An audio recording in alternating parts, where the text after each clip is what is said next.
നിങ്ങളായിരുന്നു നിങ്ങളുടെ വീട്ടിലെ നല്ല കുട്ടി. അതായത് വീട്ടുകാരെ പറയുന്നതൊക്കെ കേട്ട് ചെയ്ത് അനുസരിച്ച് ജീവിച്ച ആള്. You made it easy for every one.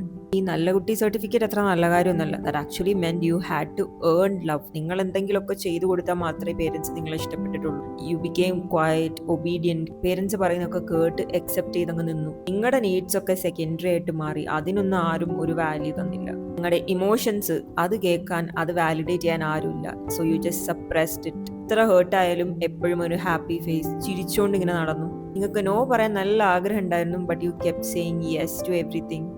അങ്ങനെ നിങ്ങൾ ഒരു നല്ല കുട്ടിയായിട്ട് മാറി, ആരും ഡിസപ്പോയിന്റ് ചെയ്യാണ്ട്. ആൻഡ് ഇപ്പൊ നിങ്ങൾക്ക് അറിയില്ല നിങ്ങൾക്ക് എന്താ വേണ്ടതെന്ന്. കാരണം ഇത്രയും കാലം പേരൻസ് അക്സെപ്റ്റ് ചെയ്യാൻ വേണ്ടിയിട്ട് നിങ്ങൾ അവർ പറയുന്നതൊക്കെ ചെയ്ത് നടന്നു. റെസ്റ്റ് എടുക്കുമ്പോൾ യു ഫീൽ ഗിൽറ്റി.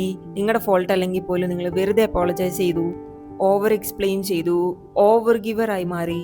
ആൻഡ് ഇപ്പൊ നിങ്ങൾ ആലോചിക്കുക നിങ്ങൾ എന്താ ഇത്ര എക്സോസ്റ്റഡ് ആയിട്ട് ഫീൽ ചെയ്യുന്നത്. നിങ്ങൾ good child was in your personality. അത് ആക്ച്വലി ഒരു സർവൈവൽ സ്ട്രാറ്റജിയാണ്. ആ വീട്ടിൽ സർവൈവ് ചെയ്യാൻ വേണ്ടിയിട്ട് നിങ്ങൾ കണ്ടുപിടിച്ച സ്ട്രാറ്റജി. ബിക്കോസ് നിങ്ങൾ നിങ്ങളായി മാറി നിങ്ങളുടെ ട്രൂ സെൽഫ് കാണിച്ച് അവിടെ ആരുമില്ലായിരുന്നു നിങ്ങൾ അക്സെപ്റ്റ് ചെയ്യാൻ വേണ്ടിയിട്ട്. U felt unsafe. സേഫ് ആവാൻ വേണ്ടി നിങ്ങൾ ഗുഡ് ചൈൽഡ് കളിച്ചു നടന്നു.